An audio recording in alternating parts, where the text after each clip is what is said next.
Sa showbiz saksi, kinumpirma ni Heart Evangelista na meron silang alitan ng kanyang mga magulang dahil sa nobyong si Senador Cheese Escudero. Pero nilinaw ng mga magulang ni Heart na nag-aalala lang sila sa anak. Iling nila sa senador, layuan muna si Heart. Darito ang report. Sa unang pagkakataon, tahasan ng inamin ng kapuso actress na si Heart Evangelista na may relasyon sila ni Senator Cheese Escudero. Pero kasabay nito, kinumpirma rin niyang totoo ang bali-balitang may alitan sila ng kanyang mga magulang dahil sa nobyong senador. Ang nahihiya lang kasi of course my boy kay Cheese tsaka yung family na kasi wala naman silang pinakitang masama sa akin na napakabait sila. Tapos nagkaroon pa ng mga kasinungalingan, ng mga paninira, ganyan. Sa kabila niyan, masaya raw si Heart sa relasyon nila ng senador.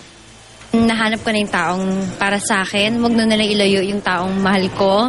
Masaya na ako na everybody deserves to be happy.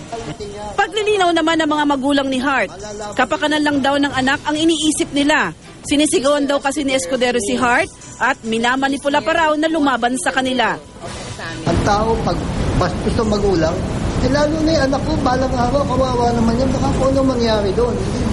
Hindi ako nagaganda sa ugali niya. So we're now appealing to Mr. Escudero to leave our daughter alone for a cooling off period.